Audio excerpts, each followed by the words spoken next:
trae la concentración en industrias de recursos naturales. Entonces, la pregunta de la diversificación es sumamente significativa, importante para los países de la región, dado esta estructura productiva. Entonces, ¿por qué? O sea, la pregunta importante en general es, obviamente, ¿cómo hacemos para diversificarnos? ¿No? Que es una pregunta histórica y que no hemos podido resolver en años, pero ¿por qué a partir de recursos naturales? Y esto es lo que en particular nosotros hemos venido estudiando en los últimos años, es cómo a partir de las industrias de recursos naturales podemos diversificar hacia otros sectores. Y nosotros creemos que es importante atender esta pregunta en particular, más allá de la pregunta general de diversificación, que sí se ha atendido por muchos años, incluso desde el punto de vista de política, porque justamente el gran peso y la magnitud que tienen estos sectores y la importancia que tienen dentro de la estructura los ponen en una posición favorable a la hora de desencadenar procesos de diversificación, entre otras cosas, porque tienen un gran peso, son grandes compradores de productos y de tecnologías, y eso facilita o los pone en una posición favorable para impulsar un proceso de diversificación. Además, también son sectores en los cuales se han acumulado capacidades en los años en la región. Pensemos en el sector agrícola en Argentina, la gran cantidad de capacidades que se han acumulado, que favorecen o favorecerían un proceso de diversificación. Y, en particular, en los últimos años lo que vemos es un proceso de mayor intensificación tecnológica en los sectores de recursos naturales, un proceso de segmentación de mercados que abre oportunidades para la diferenciación y de desverticalización de las grandes empresas, todo lo cual favorecería en principio procesos de diversificación a partir de recursos naturales, sobre todo hacia sectores intensivas en conocimiento. Entonces, lo que yo les voy a presentar acá es lo que hemos venido aprendiendo en relación a los procesos de diversificación a partir de recursos naturales en 3 industrias, en particular agricultura, minería y energía, en estudios que hemos venido realizando en varios países de América Latina: Argentina, Uruguay, Brasil, Chile, Perú. Bueno, hemos analizado más de 100 casos, en principio, como les decía, prestando atención en particular al tema de la diversificación y el desarrollo de proveedores, pero también en muchos proyectos, y dado las características del sector de recursos naturales, atendiendo a los problemas de sustentabilidad. Y lo que nos hemos dado cuenta en los últimos años, voy a terminar yo con un ejemplo mostrando por qué, es que los temas de desarrollo productivo y de sustentabilidad no pueden ni deberían separarse, deberían ser tratados conjuntamente. Yo escucho un ruido, como si alguno haya dejado el micrófono abierto y me hace ruido. Lo menciono simplemente para que vean, pero sigo. Bueno, voy a organizar la presentación en torno a 6 grandes temas o 6 grandes lecciones que aprendimos en estos proyectos que les mencioné. Las primeras tienen que ver con los actores de la diversificación. ¿Quiénes son o de quiénes esperamos surjan estos procesos de diversificación? El segundo punto tiene que ver con el tipo de vínculos, a partir de qué tipo de vínculos se van a dar estos procesos de diversificación. El tercero, con el gran desafío, hay muchos, pero un gran desafío para estos procesos de diversificación que tiene que ver con los problemas de entrada para los proveedores y está vinculado a los problemas de concentración, tanto en el segmento de clientes de recursos naturales como en los de proveedores de primer anillo. El cuarto punto tiene que ver con las maneras o las formas de entrada, que venimos observando o que venimos aprendiendo en términos a cómo han logrado entrar, a pesar de los desafíos, cómo han logrado entrar las empresas domésticas en estos sectores de recursos naturales como proveedores. El quinto tiene que ver con los desafíos de supervivencia y expansión, es decir, qué venimos observando en términos de cuáles son las posibilidades, una vez que se entra a estos sectores como proveedores, para sobrevivir y para seguir expandiéndose, ya sea diversificando mercados, clientes o hacia afuera, ¿no? Internacionalizándose. El sexto punto es más general y tiene que ver con las regulaciones y las instituciones, la importancia en particular que tienen estos sectores, y finalmente con este punto más general que les mencioné al principio de la importancia de vincular los temas de desarrollo productivo y de sustentabilidad. Bueno, empezando con el primero, voy a ir más rápido por los primeros porque son los más conocidos, quizás me voy a enfocar más en los donde tenemos más evidencia reciente, pero no quiero dejar de mencionarlo. El primer punto tiene que ver con quiénes son los actores de la diversificación. De acá uno podría esperar que el proceso de diversificación se dé tanto a partir de la entrada de empresas domésticas como proveedoras de los grandes clientes o los grandes productores de recursos naturales, y estos pueden ser de dos tipos, pueden ser o subsidiarias de multinacionales o firmas locales. Y el punto es importante porque la problemática a estudiar es muy diversa si lo que estamos viendo es un proceso de diversificación a partir de subsidiarias de empresas de multinacionales o si lo que estamos tratando de entender es las problemáticas asociadas a la entrada de firmas domésticas. Los desafíos, los procesos y entonces también las políticas que se van a derivar van a ser muy diferentes. ¿Por qué? ¿O cuáles son las razones por las cuales un John Deere, que es un proveedor al sector agrícola, decide o no producir ciertas líneas de productos en Argentina, o si Monsanto hace investigación y desarrollo o no en Argentina, que tratar de entender por qué o cómo una empresa de maquinaria agrícola doméstica logra entrar al sector agrícola como proveedor? Son problemáticas que tienen puntos en común, pero también muchas divergencias. Hay toda una literatura que se dedica a estudiar los procesos a partir de cuál las multinacionales, las subsidiarias, toman decisiones de localización y desarrollan actividades en los distintos países donde se localizan, y entiendo que uno debería entrar por ese lado si la problemática que quiere entender es la de subsidiarias. Nosotros en estos estudios que les voy a contar nos hemos dedicado a entender más o estudiar la entrada de firmas domésticas, así que lo que les voy a hablar es de eso. Un punto que tiene que ver con los vínculos, y menciono simplemente porque hay una tendencia muchos años cuando uno piensa en diversificación a partir de recursos naturales, lo que se ha puesto el foco en, o se ha atendido más, es en la industrialización a partir de recursos naturales, es decir, los vínculos hacia adelante. Por ejemplo, la producción de harinas o aceites de soja a partir de la soja, o lo que se ha discutido mucho tiempo en Argentina en los últimos años, de baterías a partir del litio. Esto está bien, pero hay como bastante evidencia en los últimos años, y hay bastante acuerdo entre los que vienen estudiando los temas de recursos naturales, que los vínculos hacia atrás, los de proveedores, tienen más potencial.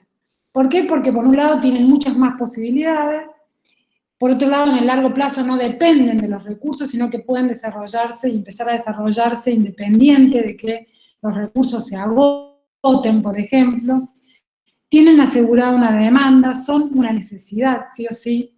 No es necesario integrar hacia adelante, pero sí es necesario la provisión, y en muchos casos incluso que sea doméstica, ¿no? Se ha hecho evidente en esta crisis, por ejemplo,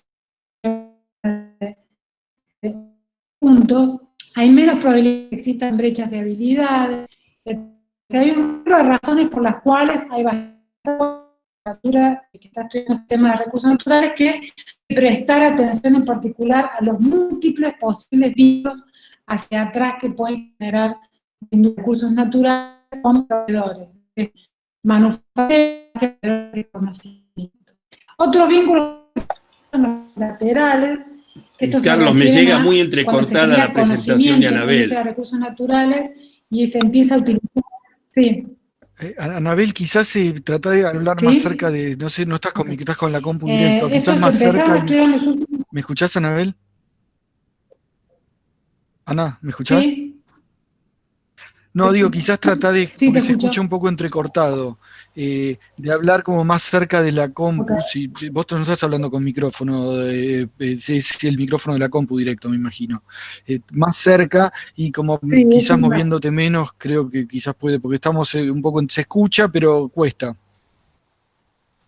Oh, bueno, a ver, voy a quedarme quieta y voy a acercarme al micrófono. Dale. Ahí está, a ver. Bueno, sigo entonces. Bueno, pero ¿se va entendiendo más o menos? Sí, pero al final se te estaba desdibujando un poco. Perfecto. Listo, entonces, acá el único punto que quería hacer es la importancia de mirar hacia los vínculos hacia atrás. Tercer tema es el tema de la concentración. Acá lo que observamos es que esto es un desafío para la entrada de proveedores domésticos en los dos frentes, en dos mercados, digamos. En el de los clientes, que ahí se ve en particular en los sectores particularmente de minería y de petróleo y de energía, menos en el sector agrícola. Sin embargo, en los últimos años empezamos a ver también un proceso de concentración en el sector agrícola, que se puede ver, por ejemplo, mirando los datos del censo agrícola, el último, que muestra un nivel, un aumento en la concentración significativo. Entonces, ¿por qué es un problema que haya concentración? Lo que tenemos son grandes clientes en general, pocos, con mucho poder y globales.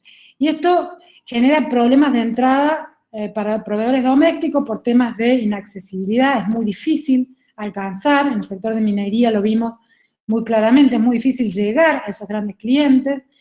Hay un tema de inercia. Estos grandes clientes tienden a operar con grandes proveedores globales, que son sus proveedores con los que ya tienen contratos, entonces es muy difícil romper esa inercia. También genera problemas de asimetría de información y en particular de poder. Los grandes clientes frente a proveedores pequeños y medianos, aunque a nivel nacional incluso sean empresas medianas a grandes, existe una enorme asimetría de poder y esto dificulta los contratos, que los contratos sean beneficiosos para los proveedores, y también un bajo compromiso en el desarrollo de proveedores locales. Entonces, esto genera un problema de que no hay un mercado en donde gana el mejor proveedor, sino que hay una serie de problemas típicamente vinculados a la concentración de mercado en general, pero también particulares a estos sectores, que hay que atender si uno quiere facilitar la entrada de proveedores domésticos. Es decir, se necesitan estrategias que vayan más allá de los problemas de resolución de asimetría de información típicos que se atienden en los programas más convencionales, como el programa de desarrollo de proveedores en Chile, desarrollo de proveedores de clase mundial al sector minero. Y además también necesitamos entender qué otras capacidades tienen que desarrollar los proveedores locales para entrar en estos mercados con estos niveles de concentración tan grandes en el segmento de clientes. Nosotros vimos una empresa en San Juan, proveedora del sector minero, donde pudimos ver claramente cómo este nivel de concentración tan alto dificultó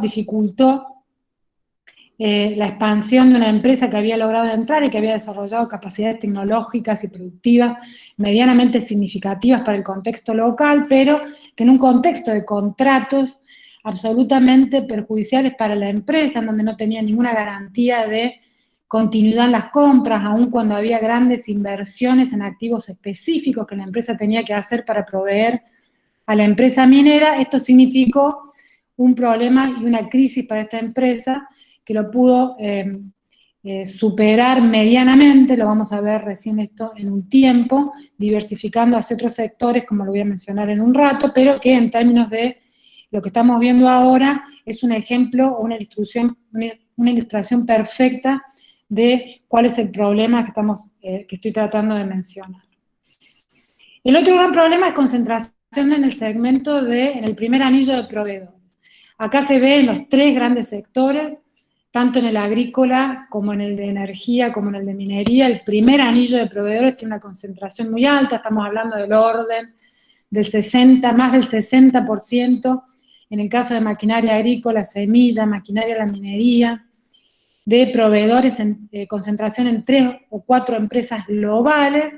Y acá el problema es que estas empresas tienen conductas anticompetitivas que dificultan la entrada de los proveedores locales. De nuevo, en el caso de minería que estudiamos hace poco, vimos un ejemplo típico de una conducta de Caterpillar que lo que hace es codificar sus partes de una manera muy compleja, lo que hace que incluso para la empresa minera es difícil hacer un plan de desarrollo de proveedores, porque como esta codificación de piezas es compleja y cambia continuamente, y con sectores de desarrollo de proveedores y de compras de las empresas mineras que no son muy desarrollados, esto significa que a la hora de buscar un proveedor local, que tienen que estar buscando qué pieza, la definición, pasarle la información al proveedor local, etcétera, les resulta mucho más fácil directamente ir al proveedor global que le provee la máquina y también tiene su empresa asociada que provee la pieza,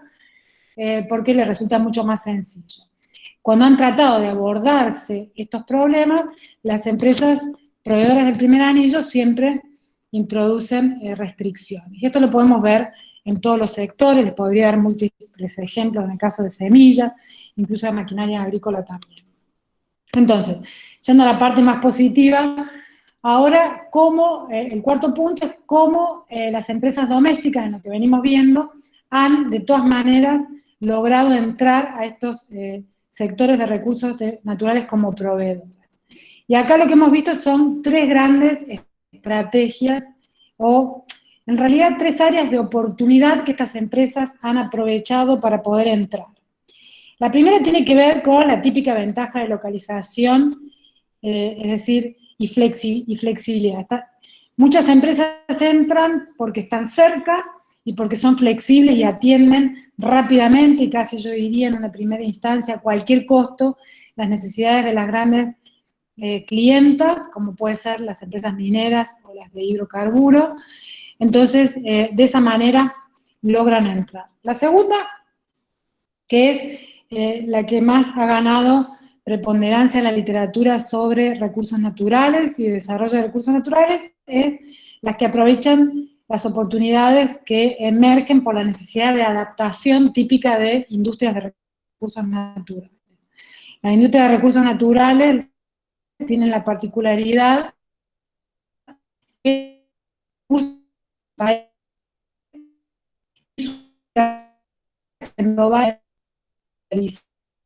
no están adaptadas a las características de los recursos en calidad.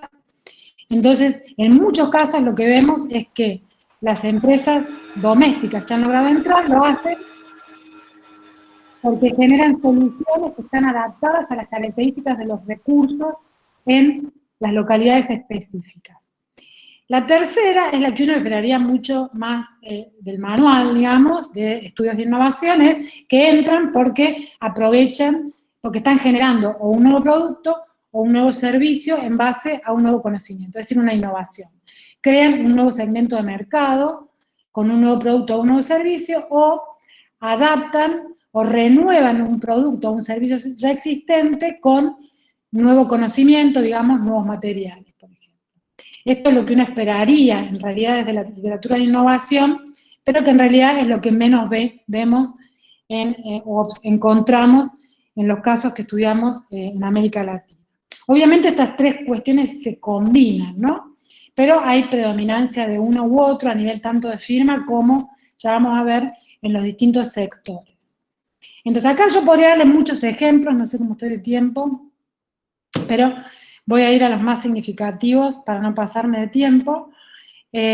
Típicamente lo que les puedo decir es que en lo que estudiamos de minería, lo más común que encontramos, y esto tiene que ver con el bajo nivel de desarrollo que tiene el sector en Argentina, son las entradas que tienen que ver con aprovechamiento de ventajas de localización. Es decir, la mayor parte de los proveedores al sector minero que nosotros encontramos en Argentina, por ejemplo, el ejemplo típico es en el sector metalmecánico, son proveedores que lograron entrar, no porque hicieron grandes adaptaciones o porque generaron una innovación, algo nuevo, o para el mercado mundial, ni para el nacional, sino que estaban cerca, pudieron brindar un servicio rápido, algo adaptado a la necesidad concreta en términos de tiempo y de costos de la empresa, y con eso, demostrando que son empresas que a su vez operan evidentemente con buenos costos y con buena calidad, logran permanecer como proveedores. Es decir, el tema de los costos y la calidad es base, eso aparece en todo, digo, ni lo menciono, lo que estoy hablando es lo que se necesita más allá de eso, ¿no? Entonces, porque justamente por todos los problemas de entrada que mencioné antes, que requieren un esfuerzo extra de las empresas para poder entrar. Es decir, no solamente se necesita tener buena calidad, de buenos costos, sino que además se necesitan otras cuestiones. Entonces, en el caso de minería, lo que más observamos es flexibilidad, cercanía y costos. Y acá, un ejemplo típico es una empresa que le hace reparación, se llama Indumet, que es una empresa que hace reparación de maquinaria pesada de la industria de minería, que logró entrar justamente por un gran problema, un derrame que hubo en San Juan de cianuro, que generó una urgencia, una crisis en la empresa Barrick, que estaba operando en San Juan, y requería una resolución rápida. Indumet, que es una empresa sanjuanina de servicios que ya venía operando en realidad con las empresas del primer anillo, entró, pudo proveer el servicio, solucionó, generó el vínculo con la empresa minera y hoy es una de las pocas empresas, en realidad de Argentina, que han logrado entrar y estar dentro de la gran empresa minera, proveyendo el servicio de reparación de maquinaria pesada y también algunas partes. Yo ahí puse una foto del tamaño de las partes que producen porque fuimos a ver el taller, es impresionante los esfuerzos y las maquinarias que se requieren para proveer tan solo las partes de esas grandes maquinarias que se utilizan en minería. Bueno, este es un ejemplo en el caso de minería, este es otro en el caso de una empresa que repara motores, pero paso a la segunda área de oportunidad, que es la de adaptación. Acá tenemos muchos más ejemplos, pero sobre todo en los sectores agrícolas y de petróleo, que son sectores más desarrollados en Argentina. También cuando estudiamos la minería en Chile, vimos muchos ejemplos en Chile de proveedores que entraron por necesidades de adaptación. ¿Qué pasa? Obviamente el sector agrícola, por definición, no solo por una cuestión de país, sino dentro del mismo país, requiere distintos tipos de, si lo vemos en semillas para distintas regiones, condiciones agroecológicas, etc. Y entonces las empresas logran entrar porque se adaptan a esa necesidad del sector. En el caso de la minería, por ejemplo, la minería que se hace en San Juan es minería de altura y requiere y hay condiciones climáticas extremas, entonces requiere que los proveedores, que las partes sean resistentes a esa altura y ese clima, y muchas veces las partes que vienen de los proveedores globales no se adaptan a esa necesidad, y las empresas domésticas entran haciendo partes específicamente adaptadas a esas condiciones. Entonces, no me voy a detener, pero yo diría que gran parte del sector de maquinaria agrícola en Argentina hoy sobrevive aún en un contexto de, ha habido muchos vaivenes, pero de competencia con empresas multinacionales por su capacidad de adaptar las maquinarias a los requerimientos domésticos. Este es un ejemplo que nos gustó mucho, que es que la mayoría de la maquinaria agrícola argentina utiliza esta tecnología, o sea, mecánica de 4x2, mientras que las internacionales utilizan el sistema de transmisión 4x4, lo que dicen las empresas acá es que acá no es necesario porque el terreno en Argentina es flat, o sea, la pampa, no requiere, que es como genera un desperdicio de recursos en términos energéticos, esta tecnología que viene desde afuera, pero este es solo un ejemplo, ¿no? Hay una multiplicidad de ejemplos, pero este es lindo para ilustrar cómo las empresas domésticas, adaptándose a las características locales, generan un producto que funciona mejor en las condiciones domésticas. Y acá les puedo dar el ejemplo de empresas como Metaflor. Bueno, PLA es un lindo ejemplo porque es una empresa que originalmente era doméstica, pero se vendió recientemente a John Deere, y sería bueno ver, nosotros ya lo empezamos a ver en las entrevistas, pero si esperamos un tiempo empezar a ver hasta qué punto, en la medida que se empieza a integrar, porque todavía no está totalmente integrada, la empresa global, empieza a perder gran parte de esas características, las máquinas que produce PLA empiezan a perder gran parte de esas características que tenían de adaptación a las condiciones locales, como por ejemplo la transmisión 2x4. Nosotros fuimos a visitar la planta y nos mostraban cómo incluso la planta estaba hecha de manera tal que las máquinas, cómo se producían, se desarrollaban adaptadas a las necesidades específicas de los clientes y nos decían que ya, en la medida que se estaban integrando a la corporación, iban perdiendo, se iba tendiendo hacia una mayor estandarización de procesos y se iban a perder muchas de las posibilidades de adaptar a las condiciones de los clientes. Bueno, otro ejemplo es el de maquinaria para siembra directa, que se desarrolló muy en asociación a las características del sector agrícola argentino, y entonces ahí vemos una gran participación de empresas argentinas en este segmento. Bueno, todo el sector de semillas, que yo he estudiado años, es un ejemplo muy bueno de desarrollo de un segmento y de empresas en particular que crecieron significativamente desarrollando semillas adaptadas a las características de el mercado argentino. Acá el negocio de las grandes multinacionales, de hecho, que lo que venden son servicios biotecnológicos que son estandarizados, como por ejemplo la resistencia al glifosato, la resistencia a insectos. Esta es una característica que está estandarizada.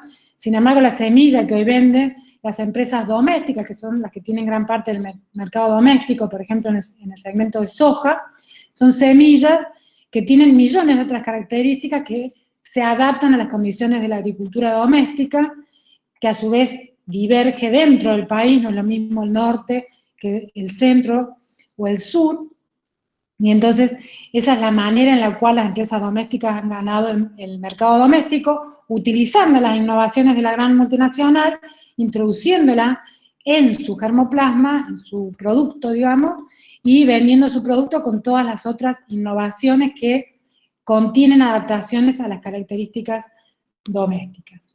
La empresa de Don Mario, que yo lo he estudiado mucho, es el ejemplo por excelencia, y es la empresa que hoy por hoy tiene, en realidad, no solo ganó gran parte del mercado argentino, agrícola, sino el mercado latinoamericano. Tiene 60% del mercado del sur de Brasil, tiene 40% de todo el mercado latinoamericano, y hoy por hoy se expandió ya a Estados Unidos, a Sudáfrica. Bueno, es un ejemplo de una empresa de este tipo. En el sector del petróleo también lo vimos, interesantemente cuando empezamos a estudiarlo, empezamos a ver lo mismo.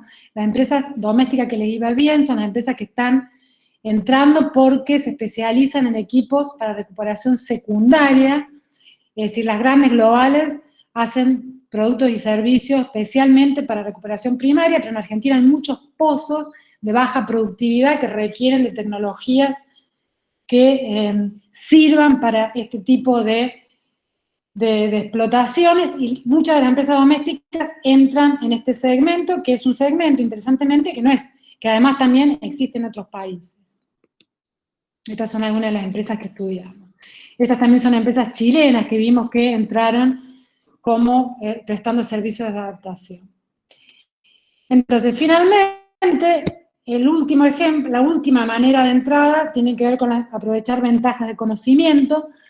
Y acá los casos que encontramos, como dije al principio, son muchos menos, pero no dejan de ser súper interesantes. Y encontramos ejemplos en todos los sectores, diría yo, incluso en el de minería, pero ejemplos de empresas muy pequeñas y muy emergentes. Entonces acá tenemos dos tipos de situaciones: productos completamente nuevos, es decir, que se abre un nuevo segmento de mercado, o productos existentes rediseñados con nuevas tecnologías, típicamente tecnologías de la información, nuevos materiales o biología molecular.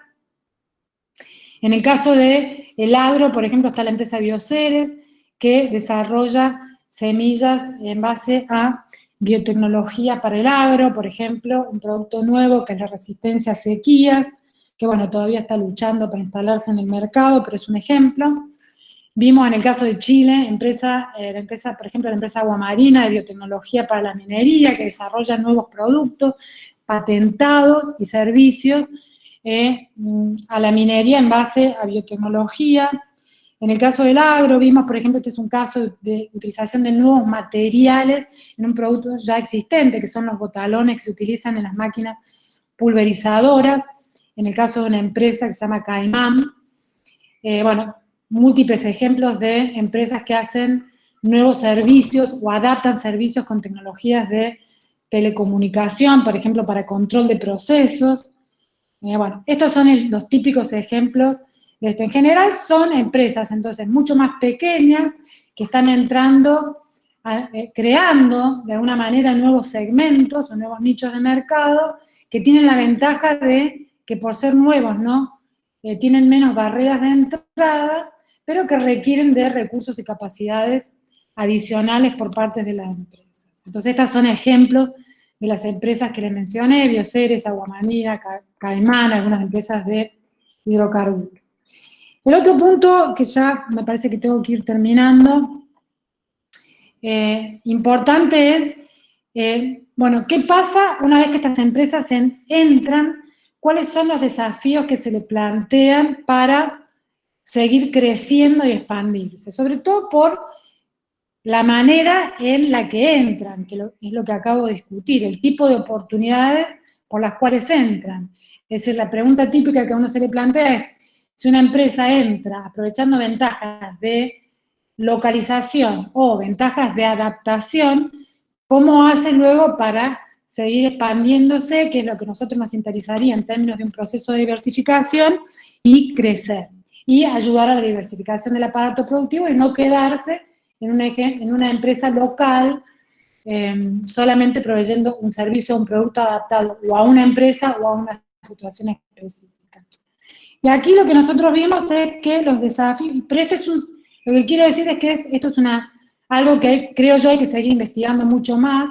Lo que nosotros tenemos son algunos indicios y algunas cuestiones que vienen apareciendo, pero creo que es una pregunta muy importante. Y bueno, hay una estudiante de doctorado, Florencia Piso, que ganó recientemente una beca de CONICET conmigo y con Lilia, que va a estar estudiando y profundizando sobre este tema. Pero bueno, los indicios sobre los que partimos es que acá lo que cambia mucho con la manera de entrada, o cambia mucho lo que deberíamos estar mirando. Por ejemplo, cuando entran por ventajas de localización, la gran pregunta o el gran tema a mirar es, bueno, ¿cómo diversifican clientes? Acá hay como un proceso de manera pareciera haber. Entonces, si entran, y esta es una pregunta, pero nosotros lo empezamos a ver de alguna manera, que si uno se imagina, sobre todo en temas, cuando vemos la minería, por ejemplo, que primero entran por ventajas de localización, ¿cómo hacen para expandirse? Bueno, el desafío que tienen que enfrentar es cómo diversificar clientes, por ejemplo. Cómo pasar de proveer a una empresa, que es a la que le pudieron solucionar el servicio concreto, a proveer otras. Para esto se tienen que volver conocidas. Bueno, la pregunta es qué tipo de activos tienen que generar. Después, por ejemplo, muy vinculado, cómo pasan de que el servicio sea muy adaptado a esa empresa, a convertirlo en un producto que de alguna manera puede ser vendido a otros. Nosotros empezamos a ver cómo estas empresas lo empiezan a hacer. Por ejemplo, en el caso de esta empresa Saeta, que yo les mencioné al principio, ellos están empezando a moverse por el gran problema que enfrentaron de contratos a la industria del petróleo. Entonces, empezamos a ver algunas de las cosas que hicieron para moverse hacia petróleo, habiendo empezado en minería. Vimos muchos casos de petróleo que se están moviendo a minería, pero bueno, había que estudiar mucho más en profundidad qué capacidades y qué conductas están involucradas en estos procesos de transición. Lo que sabemos es que es clave cómo moverse de activos muy específicos a activos más generales, porque estas empresas en general entran invirtiendo mucho en activos específicos y en capacidades específicas, pero el desafío es moverse hacia activos y capacidades más generales y estandarizar un poco sus productos y servicios, que no quiere decir perder su capacidad de adaptación, como voy a mencionar ahora. Estos son algunos de los ejemplos de las empresas que lo lograron hacer. Es interesante porque es una empresa que empezó proveyendo ropa especializada para la minería y que hoy es una de las empresas más importantes de la Argentina, que hace indumentaria deportiva y que incluso ya a esta altura no quiere ni siquiera ser vinculada al sector minero. En el caso de las empresas que entraron por adaptación, es muy importante el punto, porque por ejemplo es el gran desafío del sector de maquinaria agrícola, porque hoy por hoy una gran parte del sector, de hecho, sobrevive por su capacidad de adaptación, pero si el mercado se abriera completamente o se perdieran las posibilidades que tiene de disfrutar de sus ventajas de localización y de adaptación y tenga que competir, debería ser capaz de moverse en la dirección de internacionalizarse o de atender otros mercados. Entonces, bueno, ¿cómo se expanden estas empresas? Es una gran pregunta. Nosotros lo que aprendimos, lo aprendimos del sector que más estudiamos, que es el sector de semillas, y acá les puedo dar el ejemplo de Don Mario, que es interesante porque es un contraejemplo de lo que uno esperaría. Esta es una empresa que para expandirse internacionalmente no estandarizó su producto, sino que lo que hizo fue ir afuera y seguir vendiendo lo que se vendía en Argentina, que era vender semillas adaptadas a las distintas condiciones agroecológicas. En realidad, Don Mario capturó el mercado del sur brasilero, adaptándose y pudo competir y ganarle el mercado, por ejemplo, de soja y una gran parte del mercado de maíz, que es un mercado por excelencia de las grandes multinacionales, vendiendo semillas adaptadas a las condiciones agroecológicas del mercado de Brasil. Y con esto pudo ganarle incluso a las grandes multinacionales, lo cual fue muy llamativo, incluso a Embrapa, que es la empresa, sería como el INTA brasilero, que tenía un lugar muy importante en el mercado brasilero. Y esto, como lo hizo, utilizando una combinación de exportaciones y inversión extranjera directa. Entonces, la pregunta, obviamente, es hasta qué punto y en qué sectores y en qué segmentos las empresas que han logrado entrar por esta oportunidad de entrada se tienen que expandir así o tienen que tender a buscar una estandarización. Nosotros, en el caso de maquinaria agrícola, empezamos a preguntar sobre esto y vimos que algunas de las empresas que lograron entrar, pero estos son casos muy puntuales, de muy baja magnitud, pero sí ellos lo mencionaban, incluso sin que nosotros lo preguntemos, entraron porque se adaptaban a condiciones de los mercados extranjeros.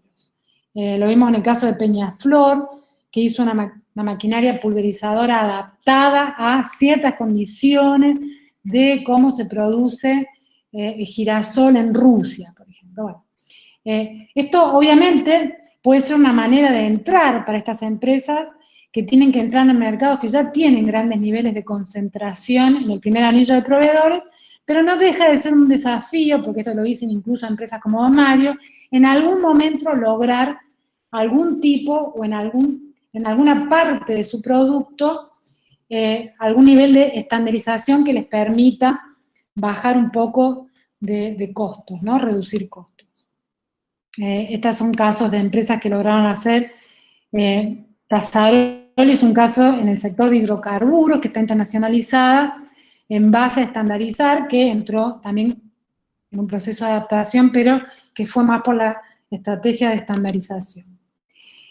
Entonces, finalmente, en el caso de las empresas que entran que logran entrar al lograr el mercado por oportunidades de innovación, lo único que quiero mencionar acá, que nosotros empezamos a ver en el caso de las empresas de semillas, que es donde más vimos casos de este tipo, pero también en el caso de proveedores de la minería Chile, el gran desafío que nosotros encontramos, que lo empezamos a tratar de estudiar un poco más con Martín Ovalla, en un artículo,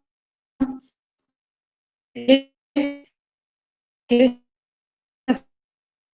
desarrollar capacidades complementarias a sus capacidades de innovación. Nosotros lo que vimos en el sector de semillas es que muchas de las empresas que vimos, que estudiamos, tenían capacidades tecnológicas o de innovación estándar muy parecidas a las empresas, si ustedes quieren, multinacionales en términos de infraestructura, por ejemplo, de investigación y desarrollo, pero cuando uno va a mirar por qué no son exitosas internacionalmente o por qué les cuesta, el caso de Bioceres creo que es un caso excelente como ejemplo, tiene una innovación nueva para el mundo, resistencia a sequía, patentada, etcétera. ¿Por qué le cuesta tanto? Bueno, porque es muy difícil defender y sostener esa patente internacionalmente, porque es muy difícil cumplir y satisfacer todas las normas de bioseguridad que se requieren para poder definitivamente explotar esa innovación en el mercado, es decir, explotar un nuevo producto o un nuevo servicio en el mercado, requiere mucho más que la generación de ese producto o de ese servicio. Es por eso que muchas innovaciones que hacen empresas pequeñas se terminan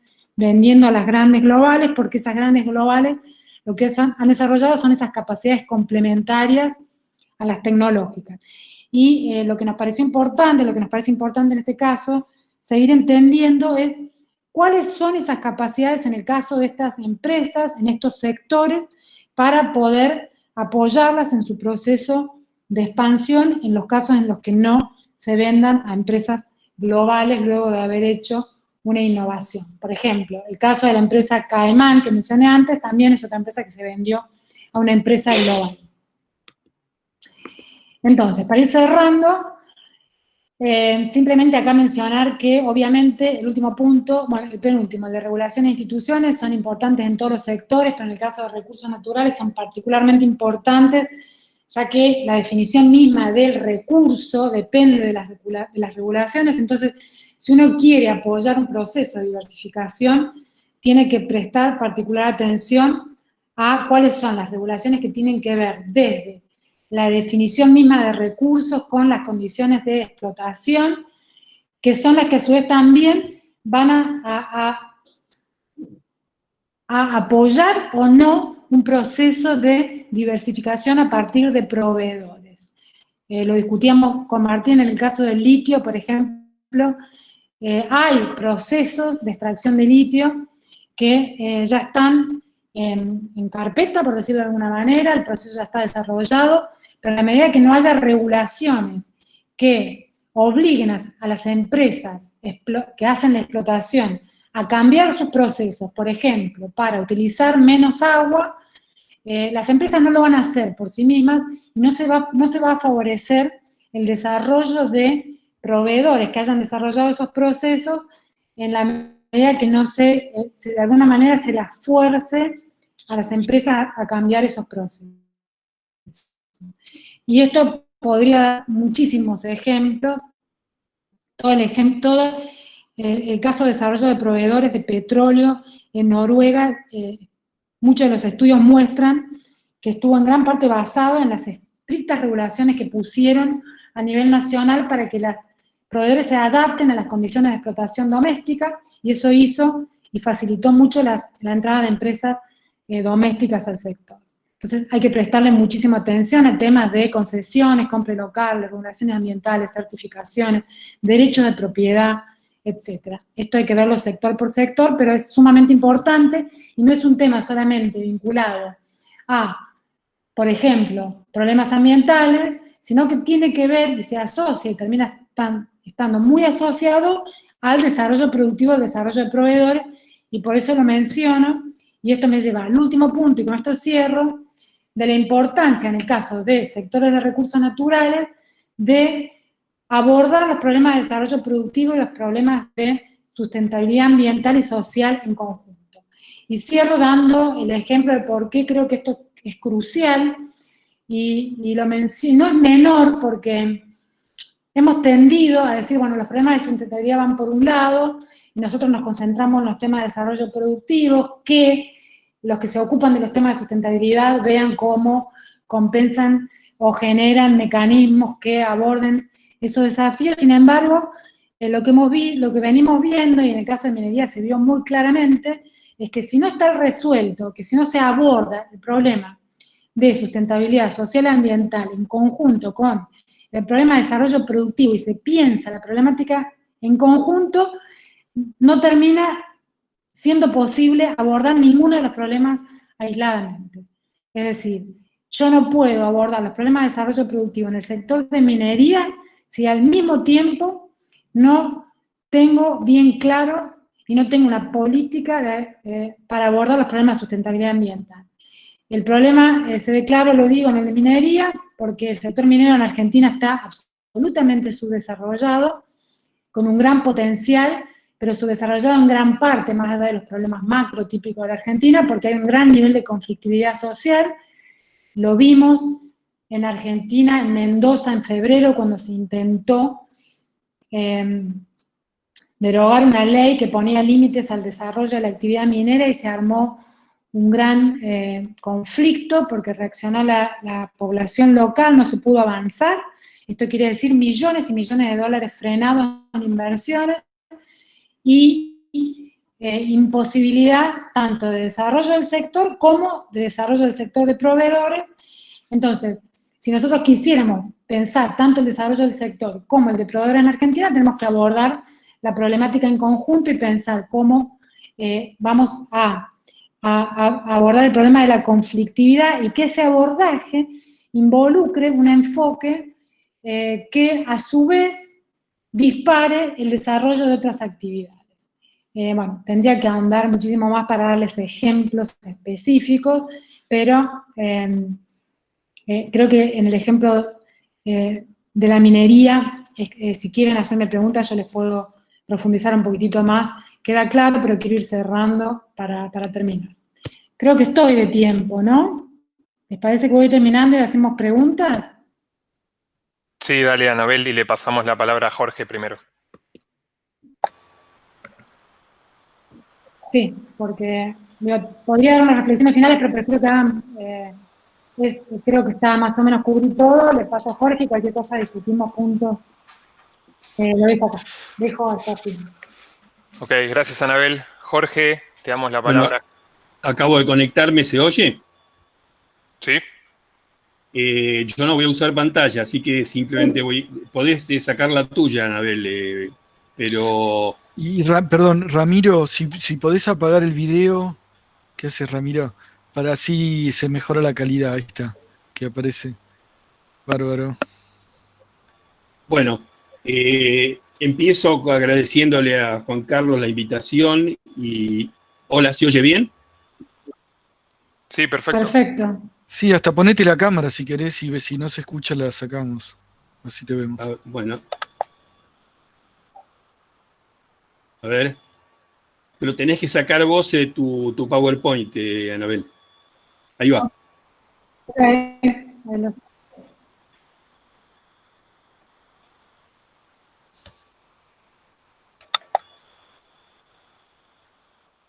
Ahí va. Se te ve bien, Jorge. Bueno, comienzo entonces agradeciéndole a Juan Carlos la invitación. Es un gusto estar con ustedes hoy desde Santiago.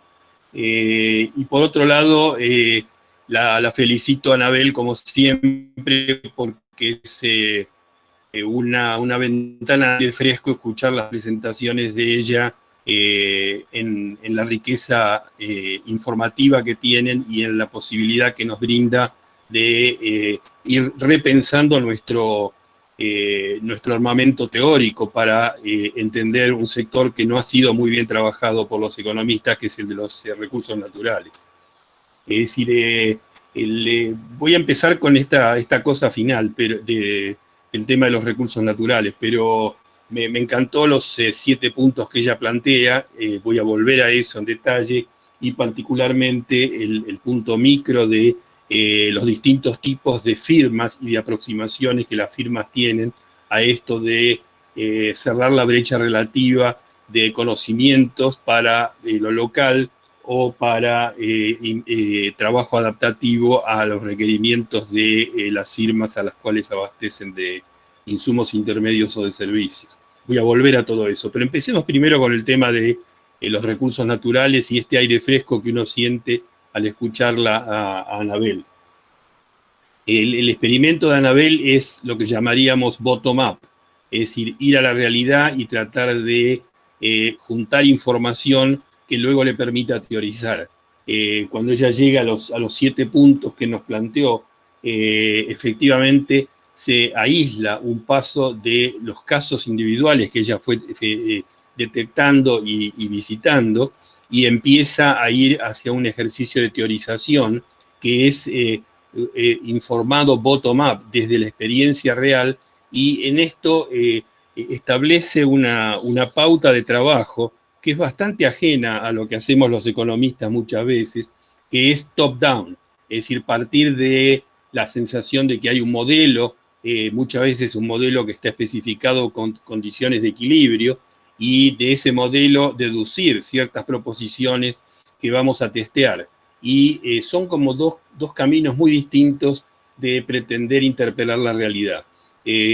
Uno puede ir top-down, desde una visión del equilibrio y preguntarle al modelo por comportamientos microeconómicos de los agentes, pero va a encontrar siempre en esa aventura, arrancando desde el modelo, que hay una mirada bastante consistente en que el agente hace lo que hace hasta que el beneficio marginal de lo que hace iguala al costo marginal de lo que está haciendo, y en ese momento deja de hacerlo.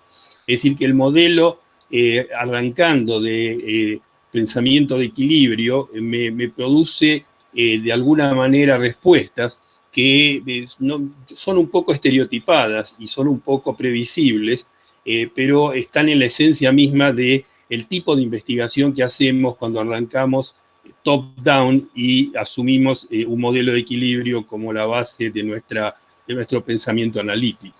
Aquí Anabel nos propone una cosa bien distinta, que es iniciarse bottom-up y juntar una serie de evidencias, incluso con el detalle de mostrarnos quiénes son los actores en su lugar de origen, las fotos de las máquinas, y a partir de esas informaciones que va coleccionando a nivel micro, empezar a construir hacia arriba una historia de organización y comportamiento sectorial y de explicación de las barreras al ingreso, la sustentabilidad de la firma a lo largo del tiempo, la posibilidad de que la firma llegue a insertarse en canales internacionales, etcétera, etcétera. Es decir, que empieza abajo y termina construyendo un escenario explicativo usando las herramientas de la profesión relacionadas con esto de las barreras al ingreso, de la existencia de condiciones oligopólicas en los mercados, de instituciones regulatorias, de agentes estatales que supervisan y monitorean el comportamiento medioambiental, etcétera. Es decir, que esta aventura bottom-up se va enriqueciendo a medida que uno se va metiendo en los sectores. O sea que mi primera reacción a la presentación de Anabel es justamente esa, la de decir, bueno, nos estamos enfrentando a una distinta manera de interpelar la realidad. Y bienvenido, es decir, yo feliz de la vida de que sea de esta manera. Como ustedes saben, he trabajado mucho siempre en este tipo de marco analítico, es decir, empezar bottom-up y ir construyendo luego el cuadro de organización y comportamiento sectorial. Ahora, ella nos habla de agricultura, minería y energía, y en algún momento, al final de la presentación, ella nos dice, hay que ir sector por sector. Sí, efectivamente yo creo, Anabel, de que agricultura, minería y energía, y tú lo sabes muy bien, nos abren tres escenarios muy diferentes, y donde esta idea de ir bottom-up, construyendo una explicación sectorial, tiene especificidades en la agricultura, en la minería y en la energía que son relativamente distintas. Es decir, en las historias de cada uno de estos tres ámbitos vamos a encontrar que tu pretensión de construir un modelo de estructura y comportamiento que mire las barreras al ingreso, el cuadro institucional, etcétera, va a diferir en gran sentido entre la energía, la minería y la agricultura. Entonces, quizás la pretensión de englobar todo en una sola mirada a lo mejor hace que el que te escucha pierda la sensación de que efectivamente ir sector por sector enriquece mucho la perspectiva. Ahora bien, quiero decir que es decir, la profesión ha tenido una actitud relativamente alejada de tratar de entender el comportamiento de los recursos, de la evolución de los recursos naturales. Y en general esto viene de la idea que a partir de Jeffrey Sachs y de Werner Bauer sobre la maldición de los recursos naturales ha impregnado mucho de la mirada que la profesión ha tenido sobre el impacto de los recursos naturales, sobre el tipo de cambio y sobre los aspectos macro de la economía. Es decir, la mirada de la maldición es una mirada estrictamente desde la macro y nos ha bloqueado por muchos años esta posibilidad de que surjan estas misiones exploratorias desde la micro, que nos traen una mirada mucho más centrada en los temas del aprendizaje y en los temas de la acumulación de capacidades locales, que no está presente en Jeffrey Sachs y en Werner Bauer. Es decir, allí es el tipo de cambio y la disponibilidad de el exceso de un recurso natural la que de alguna manera genera un fenómeno de enfermedad holandesa y nos afecta el comportamiento del resto de la estructura. Pero con todo lo que esa mirada puede ser interesante, y en el caso argentino ha tenido cultores desde Marcelo Diaman en adelante infinitos, con todo lo que esa mirada nos dice, creo que también es interesante darnos cuenta de que esta otra mirada desde el aprendizaje, desde la acumulación de capacidades y desde la institucionalidad de los distintos sectores, nos proporciona otra avenida de acercarnos a la comprensión de la realidad que nos cuenta un cuento bien distinto que la de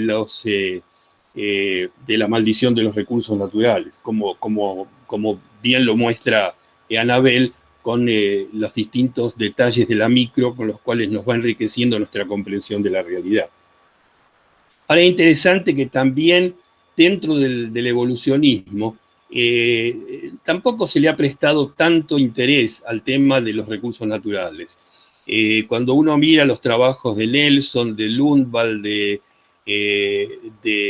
toda la gente que rodea a la corriente evolucionista, están especializados en sectores conocimiento intensivo del tipo de la industria digital, la fabricación de computadoras, la industria farmacéutica, que son ramas típicas del área manufacturera, pero le han prestado muy poca atención. Quizá la única diferencia interesante allí es la investigación de Franco Malerba, en el caso de la minería, de la vitivinicultura, donde efectivamente él empieza a acercarse desde una mirada evolucionista, desde una mirada de organización institucional, al comportamiento de un sector que es basado en recursos naturales.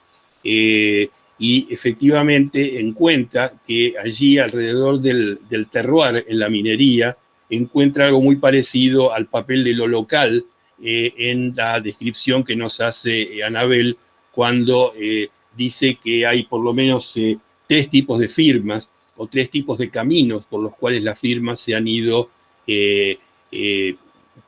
acercando a esto de generar unidades.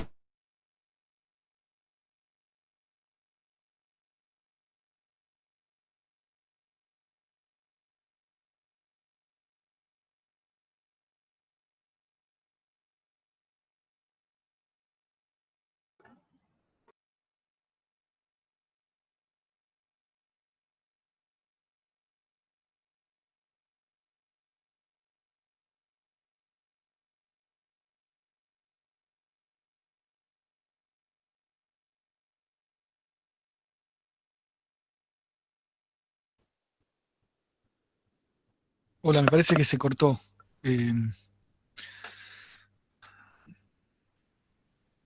Bueno, evidentemente se cortó. Esperemos un segundo, quizás se reconecta, Jorge. Hola, Jorge.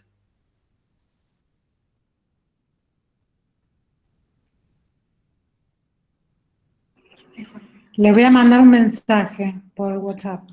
Dale.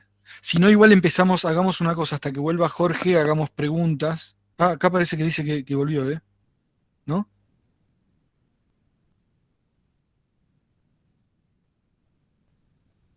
Me pareció que un mensajito de el Google Meet que decía que Jorge volvió, ¿no? ¿Les parece, Anabel, te parece tomar preguntas? Y después cuando Sí, claro. ¿sí? Lucas, ¿vos estás para organizar el...? Sí. Si querés, le decimos vamos en orden y a ver quién tiene pregunta acá. Pablo Pasquini tiene una pregunta, si querés, adelante. Hola, Anabel, ¿cómo estás? Muy interesante. Tengo dos preguntas. La primera es si en los casos que estudiaron encontraron algún indicio de economías de aglomeración y en particular donde la disponibilidad de capital humano juega algún rol. Y después, por otro lado, vos mencionaste al final una lista de instrumentos de política que podrían llegar a beneficiar las vinculaciones hacia atrás. Y en una de las slides al principio habías hablado de lo poco explorado de los vínculos laterales. En ese sentido, ¿pudieron identificar algo que les permita hacer alguna recomendación para vínculos laterales? Gracias.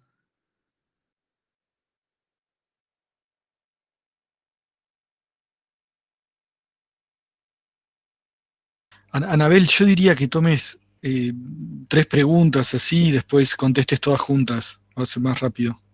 Sí, sí, sí. Sí, por eso me quedé callada. Le dejo varias y Sí, dejo varias y me aviso. Andrés López tenía otra pregunta también. Adelante. Sí, gracias. ¿Me escuchan? Sí, perfecto.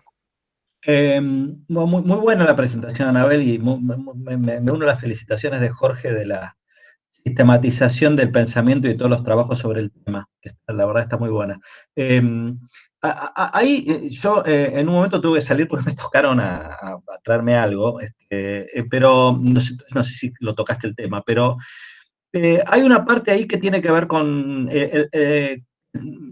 sé si se vincula también con lo que recién dijo Paulo del entorno local y las capacidades locales, ¿no? Por ejemplo, en el ámbito de la universidad, las instituciones como el INTA y compañía, en el caso argentino, bueno, cada uno en su país. Y en cuanto a qué rol, si pudieron sistematizar un poquito más qué tipo de vinculaciones o no, no vinculaciones, o qué obstáculos hay para las vinculaciones entre las empresas, tanto extranjeras como domésticas, ¿no? Para estos procesos de diversificación a partir de los recursos. Gracias. Y vamos con una más en esta primera ronda. Pregunta de Florencia Barleta, adelante. Hola, buenísimo, Anabel. Me sumo también a las felicitaciones. Me encantó la presentación. Mi pregunta tiene que ver, algo dijiste, con que por ahí, ¿en qué medida las ventajas de localización y la innovación adaptativa que facilitan el ingreso no se convierten también en obstáculos para la expansión y el crecimiento de estas empresas, ¿no? Vos pusiste el ejemplo de Don Mario, en el caso de semillas, y yo pienso hasta qué punto es extrapolable, por ejemplo, a maquinaria agrícola, donde la cuestión de la adaptabilidad al entorno local me parece imposible de separar de la ventaja de localización. Porque particularmente en maquinaria agrícola, ahí el servicio postventa es clave. Y al menos hace rato que por ahí no estoy tan metida en el sector, pero cuando lo había estudiado, estos casos de éxitos de ingreso a mercados externos que estaban de moda en ese momento, las misiones inversas, de algunas empresas que lograron exportar a ciertos mercados, como era Polonia, Kazajstán, Rusia, me acuerdo, y vos diste un ejemplo recién, no fueron sostenibles en el tiempo justamente porque ingresar a mercados externos mediante maquinarias agrícolas adaptadas requería unos esfuerzos de servicio postventa enormes, de casi estar instalado en el mercado externo o viajes de ingenieros, que digamos, se hacía insostenible esa estrategia de inserción externa, digamos, parecía que era o la estandarización o nada. Entonces, por ahí me pregunto esto, ¿no? Si sigue siendo válido el ejemplo de Don Mario para, qué sé yo, para analizar otros sectores como maquinaria agrícola se dieron en cuenta este tema también del servicio de postventa en el sector. Gracias. Hola. Hola Jorge, estábamos en la parte de preguntas. No sé. Lamento que se cortó la conectividad, es decir, me costó mucho volver a poder ensamblarme, pero bueno, me uno a la serie de preguntas que ustedes ya están... ¿Dónde están? ¿En qué No, parte de Jorge, yo la... diría que hagamos una cosa, vos terminá tu comentario, pues hicimos porque no estabas y arrancamos con lo otro, pero retomemos tu comentario y después ya Anabel responde a esas preguntas y a tu comentario y después si hay tiempo tomamos más preguntas y seguimos. ¿Te No, yo parece? encantado lo hago, Juan Carlos, pero la verdad es que tengo miedo de que se vuelva a cortar. Sigo de donde estaba y lamento que haya sido interrumpido. No te preocupes, si se corta, ahí tenemos latente esas preguntas cuyas respuestas están ahí. Le damos tiempo a Anabel Perfecto. para pensar las respuestas y vos terminás el comentario. Bueno, a mí me gustó mucho es decir, cuando uno entra a trabajar bottom-up, encuentra por lo menos 6 o 7 cosas distintas que tiene que comprender. Uno es la historia de la firma, y Anabel entra muy en detalle en eso con entrevistas específicas, donde puede reconstruir la historia de la firma desde la perspectiva de la creación de capacidades internas. Es decir, la historia de la firma no ya como la firma neoclásica que conocemos, sino una firma que genera capacidades y se va deslizando a lo largo de un sendero de aprendizaje a través del tiempo. Un segundo tema para mirar, que también está en la perspectiva de Anabel, es la industria, ya no la firma y su sendero de aprendizaje, sino la industria, y en particular un tema de concentración y morfología y comportamiento, como ella los trató, pero donde el tema de la concentración de la industria, sobre todo cuando hay multinacionales y firmas locales, y hay diferencias muy grandes de escala y de capacidad financiera, se producen estos fenómenos graduales de concentración económica y de captación por parte de las firmas locales que van experimentando procesos de aprendizaje, pero que en algún momento, desde el punto de vista financiero, no pueden sostenerse competitivamente frente a firmas mucho más grandes.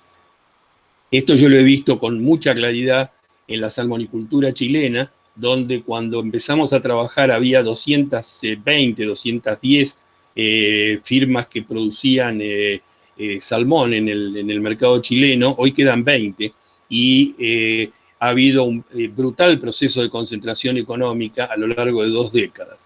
Y esto se refiere al segundo punto que yo creo que hay que mirar, que es la naturaleza de morfología y comportamiento de la rama. El tercer punto que sería importante comprender cuando uno avanza en estas miradas bottom-up es el comportamiento del recurso. En muchos de estos recursos hay un fenómeno de depletion, es decir, de desgaste natural de la capacidad productiva del recurso.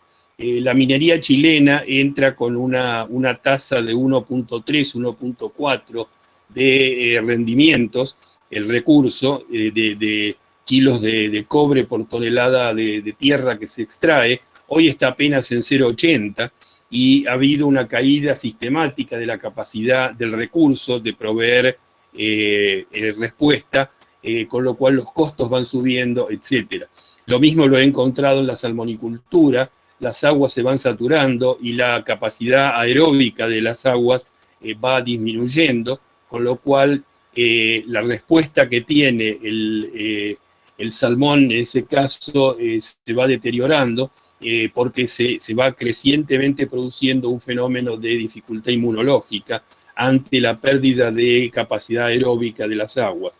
O sea que el tercer punto es el recurso que se está explotando. El recurso tiene rendimientos decrecientes y va perdiendo capacidad biológica y capacidad de rendimiento físico a partir del tiempo, a lo largo del tiempo. El cuarto tema importante es este tema que Anabel le prestó mucha atención, que es el papel del desarrollo de proveedores en el sector. Es decir, muchas de estas firmas que Anabel ha ido mirando son proveedoras de terminales que explotan el recurso natural. Son los proveedores de servicios y de mejoras de proceso en la minería chilena, o son los proveedores de servicios de ingeniería genética o de manejo de los residuos, etcétera, de los residuos biológicos, en el caso de la salmonicultura. Estos proveedores nos llevan a esa clasificación que ha hecho Anabel, que yo encuentro muy rica. Es decir, algunos que aprovechan la especificidad de lo local, es decir, que están cerca del problema y efectivamente generan formas de resolver problemas locales. Esto lo hemos encontrado con mucha claridad y también Anabel lo ha mostrado en acuicultura y en minería del lado chileno. Pero luego ella busca un segundo grupo de firmas entre los proveedores locales que comienzan a desarrollar innovación adaptativa. Es decir, que de alguna manera trascienden simplemente la ventaja de la localización y comienzan a aprovechar la acumulación de capacidades internas de la firma. Y luego establece una tercera clasificación que me parece muy interesante y donde ella dice que son muy pocos los que ha encontrado, que son firmas que ya están muy cerca de la frontera, pero que ya tienen un departamento de investigación y desarrollo y que ya tienen formas de creación de conocimiento que no solo acercan mejoras de proceso o mejoras de servicios a las firmas que explotan el commodity, sino que por sí solas ya empiezan a tratar de insertarse en la frontera internacional de conocimiento. Esa clasificación me parece sumamente interesante, Anabel, y la pregunta es si desde la segunda tipología, que es las que tienen procesos creativos en marcha, resulta factible ir avanzando hacia la tercera categoría, que es ya no las que están proveyendo productos intermedios y servicios a las terminales que explotan el recurso, sino empiezan el ejemplo que tú dabas de Aquamarina en el caso de la minería chilena, que son firmas mucho más chicas, mucho más conocimiento intensivas y con inserción en la frontera internacional del conocimiento, es decir, con un diálogo mucho más fluido con la frontera. Mi pregunta es si se puede transitar de tu categoría 2 a la categoría 3, donde ya no es solamente proveer servicios, sino que es el catching up con la frontera mundial.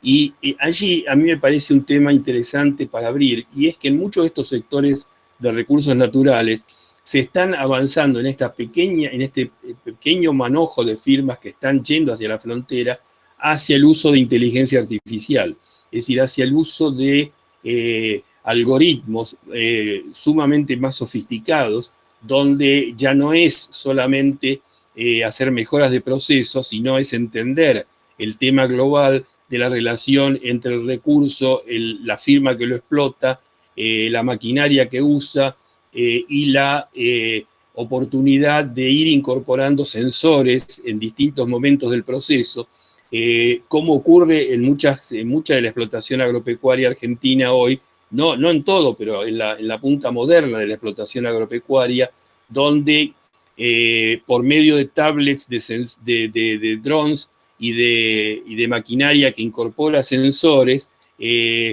prácticamente se puede hacer el monitoreo planta por planta de una hectárea de cultivo, y eso genera una empresa que ya no está vendiendo ni servicios de agricultura, ni servicios de mejoramiento de máquinas, sino que está vendiendo un algoritmo donde el manejo del recurso natural es una instancia mucho más sofisticada de combinación entre comprensión de cómo se comporta el recurso, cómo se puede usar la informática y cómo se puede usar el algoritmo para ir automatizando procesos productivos prácticamente sobre la frontera internacional del conocimiento. Muchas de estas, o algunas de estas firmas, empezaron haciendo ingeniería adaptativa y gradualmente van avanzando hacia este cuento de la inteligencia artificial contemporáneamente en algo de la agricultura argentina hasta donde yo la conozco. En fin, esas 13 categorías que tú mencionaste me parecieron sumamente ricas y cómo avanzar de un tipo de firma hacia la otra, un campo de política pública que podría ser muy interesante de explorar sobre la base de tus hallazgos. Ahora, entrar a los detalles ya no lo voy a hacer en cada uno de los sectores, en agricultura, minería o energía, implicaría un diagnóstico sectorial específico. Y como yo traté de decirles al principio, las diferencias son grandes. Es decir, uno empieza a encontrar en la minería, por ejemplo, Codelco hoy está manejando por caminos digitales, por inteligencia artificial, minas a 1.500 kilómetros de Santiago. Es decir, yo tuve oportunidad de llevar a mis alumnos a una oficina de Codelco que queda acá a 15 cuadras de mi casa, en pleno Vitacura, donde Codelco monitorea en pantalla la situación real de una mina en Antofagasta a 1.500 o 2.000 kilómetros de distancia. Empieza con una tecnología canadiense a hacerlo, pero luego esa tecnología la va adaptando a las necesidades locales. Y efectivamente hay una evolución en este sentido. Quizás otro tema que valdría la pena mencionar en esta historia, la firma, la industria, los proveedores, es las agencias regulatorias. Otra cosa que hemos encontrado y que me parece que a la cual se le ha prestado relativamente poca atención hasta ahora es el aprendizaje de las agencias regulatorias. En el caso de las investigaciones que he hecho en Chile, encuentro dos fenómenos muy interesantes que son crisis que las agencias regulatorias no han sabido resolver en el momento en que se presentó la crisis. Uno es el famoso caso de Lisa, de la enfermedad inmunológica de los salmones, y el otro es el caso de los 33 mineros con la gente encerrada en la mina San José. En los dos casos, Cernapesca y Cernageomin, que eran las agencias regulatorias, tuvieron muy poca capacidad de explicar o de entender lo que estaba sucediendo. Pero a raíz de la crisis, incorporaron una enorme cantidad de recurso humano calificado y recibieron mucha más plata del sector público, con lo cual pudieron avanzar hacia lo que hoy son ambas, que son agencias que pueden regular riesgo ex ante, es decir, de alguna manera no llegar a la crisis sin tener previsto que podía ocurrir, sino ya ex ante poder hacer gestión de riesgo de los centros de explotación del recurso. Ese es otro aspecto de los sectores que también me parece que es importante mencionar. Y termino diciendo que detrás de esto también está la macro. Es decir, el haber hecho la excursión bottom-up, que me permite entender la firma, la industria, los proveedores, las agencias regulatorias y el recurso, no me inhibe de decir que la macro influye. Es decir, cuando cae el ciclo internacional de precios del commodity, se produce una caída de la tasa interna de retorno de las firmas que explotan el commodity. Y una de las respuestas que yo he encontrado con frecuencia en los estudios acá en Chile es que las firmas reducen su compra de servicios de ingeniería. Cuando tú hablabas de los vínculos entre la firma que produce el commodity y los proveedores de servicios, Anabel, yo creo que esos vínculos han sido dramáticamente distintos en la fase expansiva de los precios internacionales del recurso, cuando el cobre pasó de 2 a 4, o cuando el salmón pasó de 5 a 9, que en la fase depresiva del precio internacional del commodity, cuando bajó de 4 a 2 nuevamente y el precio del salmón también lo hizo. Una respuesta de los proveedores, de las firmas que explotan el recurso, es discontinuar su compra de servicios tecnológicos. Es decir, que muchas veces la política tecnológica de la firma es un colchón de ajuste o una variable de ajuste que determina la caída de pequeñas y medianas empresas altamente intensivas en conocimiento, simplemente porque la firma explotadora del recurso cae su EBITDA, cae su tasa de retorno en bolsa y tiene que recuperar su situación en los mercados bursátiles bajando costos. Y muchas veces para bajar costos discontinúa esfuerzos de ingeniería. Es decir, que la macro también está en el juego.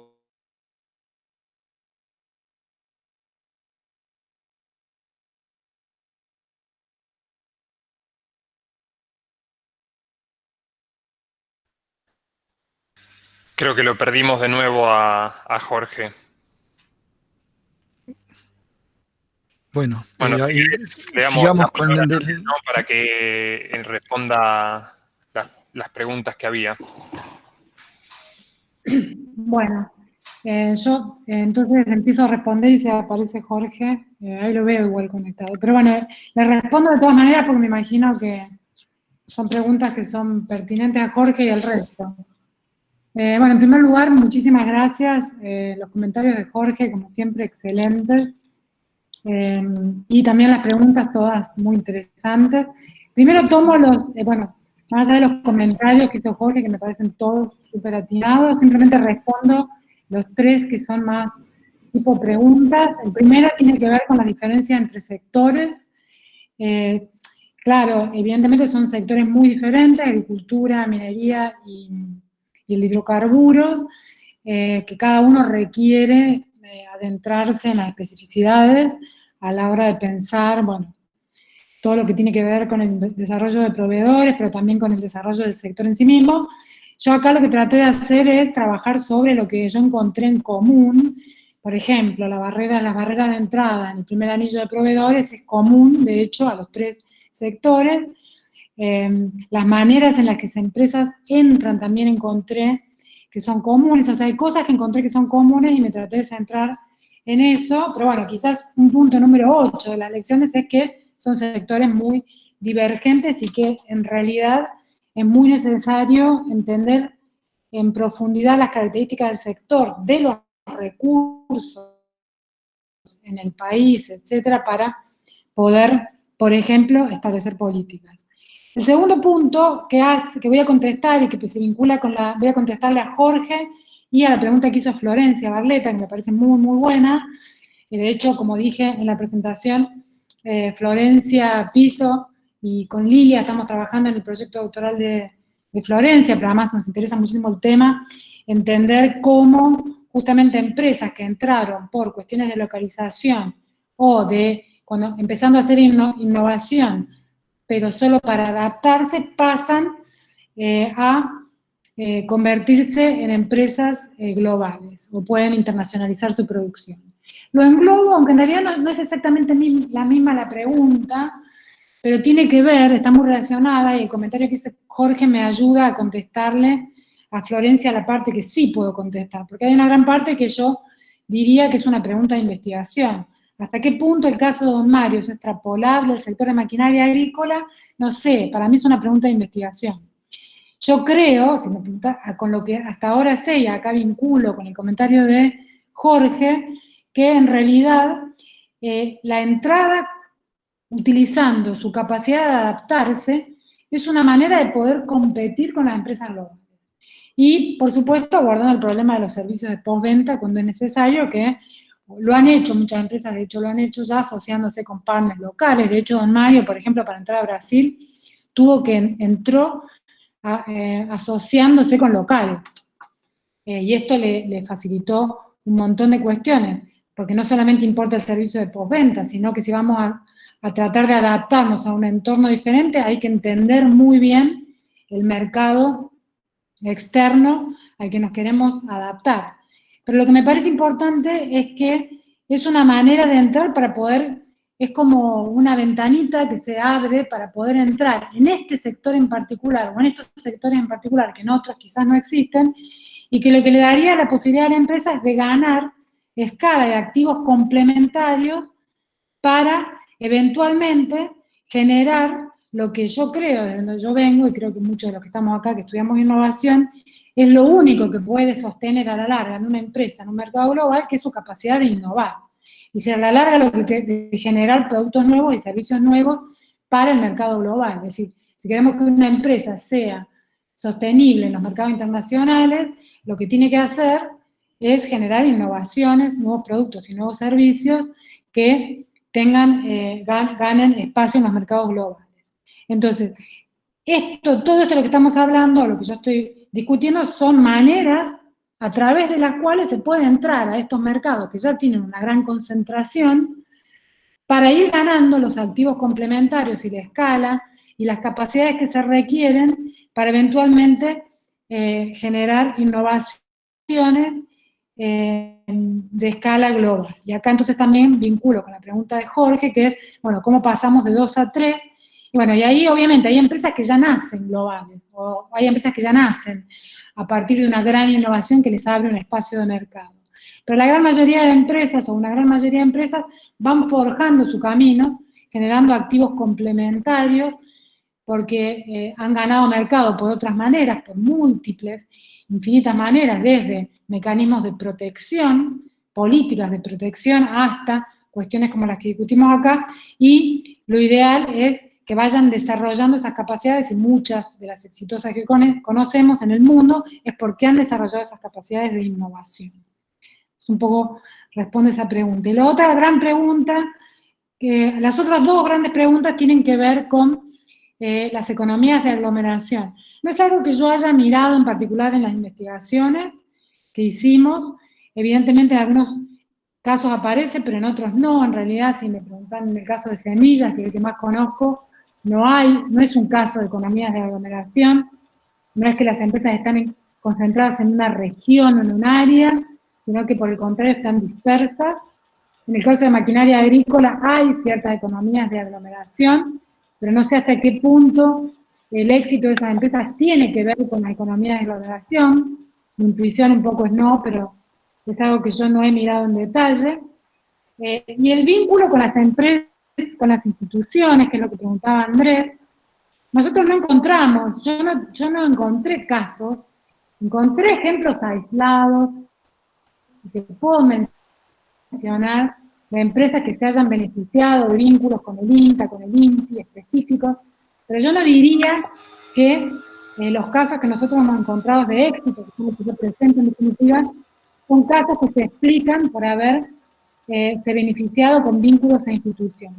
Y entonces yo aprovecho para finalizar con una reflexión en ese sentido, que se vincula a un comentario de Jorge, pero también a cosas que discutimos con Juan Carlos en su momento, cuando trabajamos en la comisión, que el punto de empezar a pensar también cómo revertir la manera en la que pensamos en términos de que en realidad lo que necesitan aprendizaje son las instituciones en nuestros países. Tenemos casos de empresas aisladas que les va muy bien. No tenemos casos de empresas, lo que nos cuesta es tener grupos de empresas que les vaya bien, sectores que logren sentarse exitosamente afuera. Nos cuesta tener instituciones que funcionen bien. Entonces, una cosa que está mucho menos explorada, pero que a mí me parece sumamente interesante, y lo empecé a ver en interacciones con el INTI, por ejemplo, o con el INTA, es tratar de entender cómo podemos generar algún tipo de aprendizaje institucional en la interacción entre empresas y otros actores con estas instituciones, que hoy por hoy, en muchos de los casos y en las situaciones que hemos estudiado, no están a la altura, cuando estamos hablando de este tipo de problemáticas, de las necesidades que tienen las empresas, tanto de desarrollo de capacidades tecnológicas como, por ejemplo, de inserción internacional. Requieren de un gran aprendizaje. Jorge mencionó el caso de las agencias regulatorias, pero podríamos extenderlo al caso de las instituciones intermedias de ciencia y tecnología, y quizás deberíamos empezar a ver cómo, contestando a la pregunta de Andrés, no vi mucho de interacciones que hayan servido o que expliquen o sean la base de estas expansiones. Sí, por supuesto, hay instituciones, el INTA ha jugado un papel importante y sigue jugando en semillas, en maquinaria agrícola, etcétera, pero cuando vamos al caso de las empresas individuales, ya empezamos a ver y de éxitos que tienen que ver con la innovación y la internacionalización, ahí empezamos a ver mucho menos de evidencia interesante, y me parece que quizás tendríamos que empezar a ver cómo, empezar a estudiar el aprendizaje two way, digamos, en los dos caminos, desde las instituciones, que las instituciones empiecen a aprender un poco también de las empresas y de las interacciones con las empresas. Creo que respondí todas las preguntas.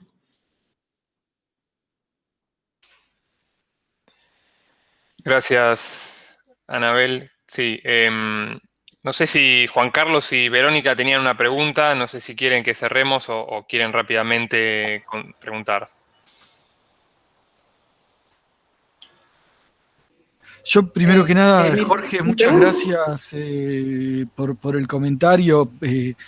No sé si te queda algo más para decir, porque se cortó otra vez, pero justo ahí empezó, Anabel respondió un poco tus comentarios. La verdad que me da pena haberme perdido la respuesta de Anabel, pero lamento, es decir, esto es Movistar y no soy yo. Es decir, igualmente, Jorge, esto está grabándose y te vamos a hacer llegar el video para que puedas ver en la parte final el comentario de Anabel y la respuesta a hago una última referencia. Es decir, a mí me gustó mucho el desglose de los 7 puntos de Anabel, y traté de empezar a construir la idea desde el aprendizaje de la firma hasta la morfología de la industria, hasta la relación con los proveedores, hasta la reacción del recurso natural y el depletion, y finalmente el tema de el papel de lo macro. Ahí fue donde se me cortó nuevamente la comunicación, pero en los estudios que yo he hecho, la macro tiene muchas veces un efecto perverso sobre el desarrollo de capacidades tecnológicas en estos sectores, porque en la caída del precio internacional del commodity, las firmas tienden a reducir sus esfuerzos de ingeniería. Pero lo dejo allí, es decir, el bottom-up de la historia es que me parece riquísimo empezar a hacer investigación de esta naturaleza que incorpore las firmas, los proveedores, el recurso y las agencias regulatorias en un mismo cuadro interpretativo de cómo se comporta un sector. Y en este sentido creo que el aporte de Anabel y de la gente que trabaja alrededor de ella, de Lilia y de otra gente, de Valeria Arza y otra gente más, es un aporte sumamente significativo. Es decir, y le agrega a nuestra profesión toda una dimensión que no ha tenido hasta ahora ni en el neoclásico ni en el mundo evolucionista. Excelente, Jorge. Anabel, yo te iba a hacer una pregunta, pero yo te digo que era más de tu investigación, pero no la respondas, la dejo a Verónica, quizás ella que haga la pregunta, yo otro día lo respondo, lo hablo con vos, de las políticas públicas que vos viste que funcionaron y las que no funcionaron, relativo a esto.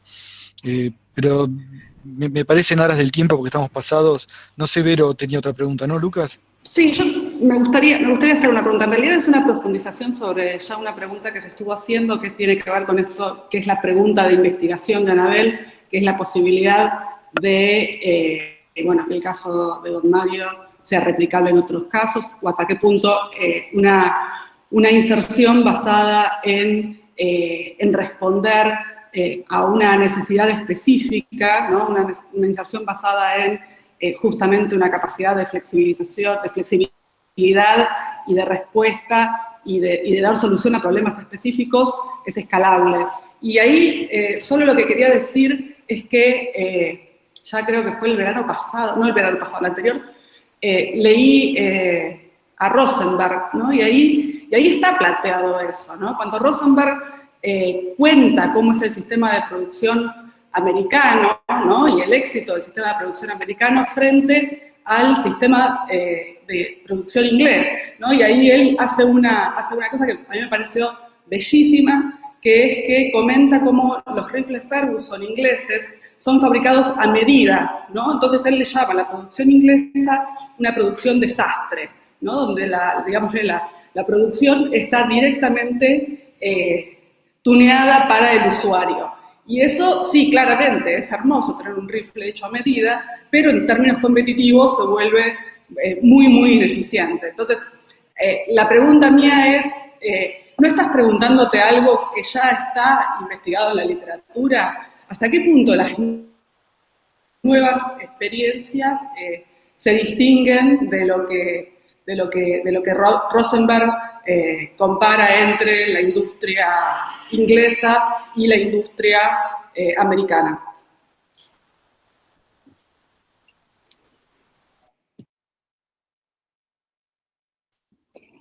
Bueno, voy a responder porque me parece importante, porque bueno, igual de todas maneras yo la respondí, un poco vuelve a lo mismo que ya le respondí a Florencia, y un poco construyendo sobre el comentario de Jorge, respondí que me parece que la ventaja está, o sea, que en definitiva, lo que estamos, o sea, la manera de insertar, si la pregunta es, porque hay varias preguntas, no sé a qué te referís con la pregunta de investigación, hay varias preguntas que están como relacionadas, pero una de ellas tiene que ver con, que mencioné en relación a uno de los puntos, es cómo las empresas que entran por determinadas circunstancias, como en este caso adaptación a los recursos, se convierten en globales.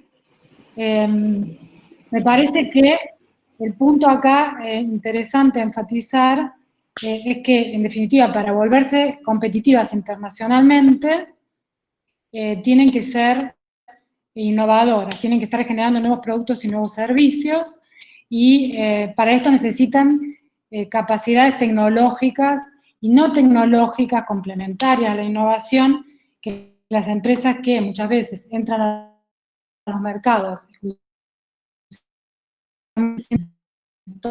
la manera de entrar adaptando les permite, y atendiendo otros mercados en el exterior, adaptando, les permite construir esas capacidades y eventualmente, de todas maneras, no deja de estar el desafío que para ser competitivas internacionalmente van a tener que ser empresas innovadoras para o el mercado global o ciertos mercados en particular, o ciertas áreas de mercado que son las que la empresa va a atender.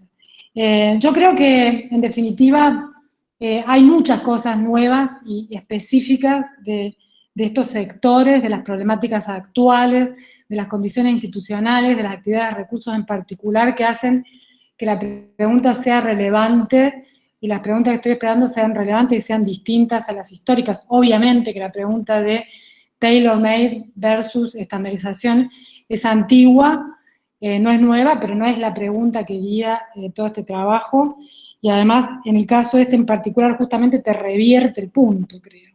Te revierte el punto que estás haciendo, porque, en definitiva, las empresas, justamente, el ejemplo de Don Mario es una empresa que se expande internacionalmente adaptándose a distintas circunstancias, y eso puede ser en algunos segmentos y sectores de recursos naturales, aunque no en todos, una manera de internacionalizarse adaptándose y generando diversidad en vez de extendiendo a la estandarización.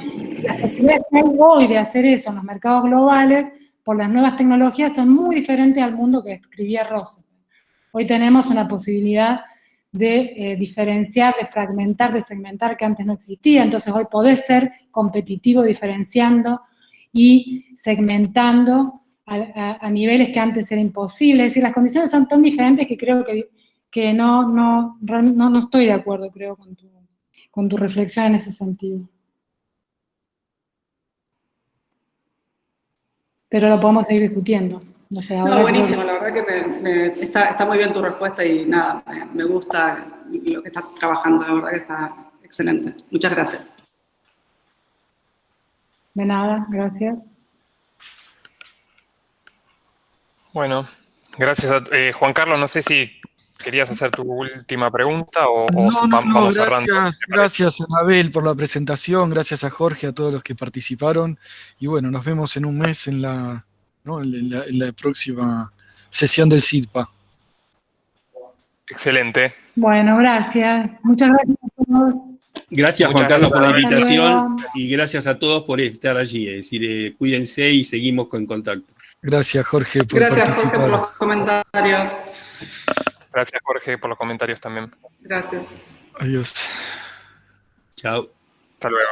Chao, chao.